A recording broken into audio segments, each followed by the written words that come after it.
In this session, we're going to look at lesson 13. And in lesson 13, we're going to look at secants and tangents. And a secant is simply, it's something that goes through the circle like this. A tangent is going to be something that touches the outside here. These are all secants here. Now, when you get two secants that cross on the inside of a circle, and this is an inside cross, when you get that, if you're needing to find these angles in here, they're the same because they're opposite angles or vertical angles, and they're equal angles.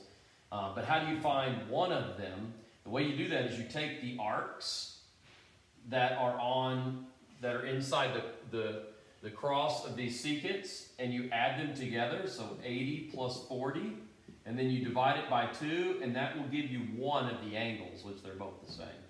So 80 plus 40 is 120 divided by 2, 60 degrees is x. So x is 60 degrees. Now, whenever they cross on the outside of a circle, so on the inside, you're going to add and divide by 2. On the outside, you're going to subtract and divide by 2. So it'll be 80 minus 30 divided by 2. 80 minus 30 is 50 divided by 2. X equals 25 degrees. Same thing here. The only tricky part right here, which I think I drew that a little bit rough, is that you have arc, arc, arc. And it's 170 minus this arc right here. It's not the arc on the outside. It's the arcs on the inside of what's going on here. So, we do have to figure out this arc, but it's still the same thing once you figure it out. So 170 and 120 is 290. 360 minus 290 is 70. So you got 70, 120, 170. But these are the two arcs that matter. So it's 170 minus 70 divided by 2.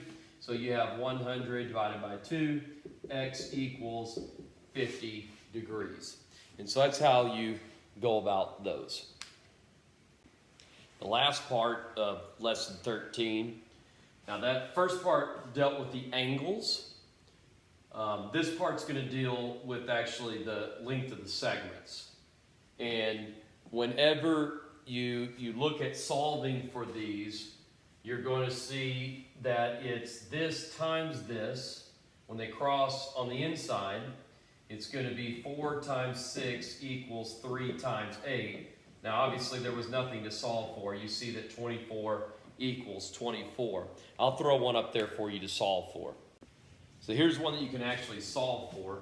It's going to be x plus 10 times 40 equals 30 times x plus 2. So you multiply and set them equal to and multiply again. So you get 40x plus 400 equals 30x plus 60.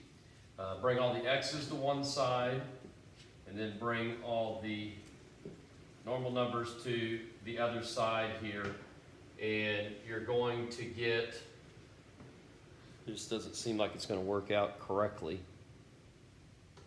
x plus 20. This should be 20, that's why.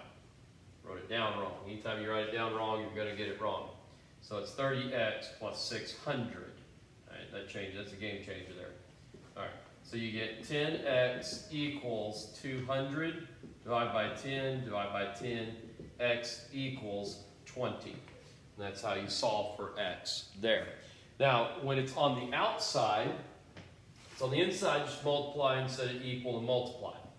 When it's on the outside, it's going to be 3 times 3 plus x. So you got to see it's a little tricky there. So the number on the outside is multiplied on the outside, and then you add x plus 3. And so that's going to be equal to x times x plus 3. So you see the difference. The one that's on the outside is on the outside here.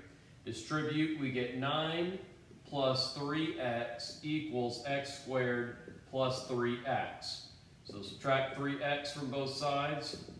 That's gone. You get x squared equals 9, square root of both sides.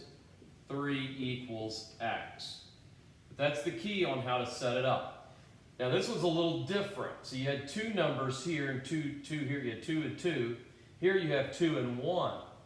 Still same thing, number on the outside, x times 12 plus x.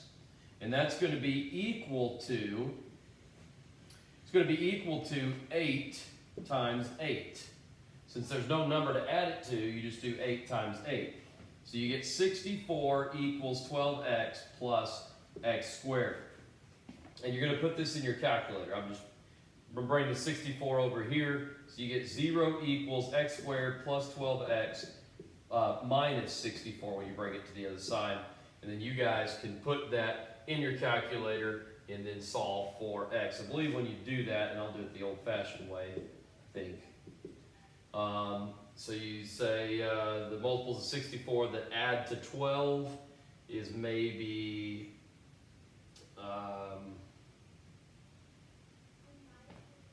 let's see, the multiples of 64 are 1 and 64, 2 and 32. Doesn't 3, you can do 4 and 4 and 16. That'll be the ones that we need. 4 and 16, positive, negative. So x is going to equal 4. It can't be a negative number, so it'll have to be 4. Can't be negative 16. So that's it for lesson 13.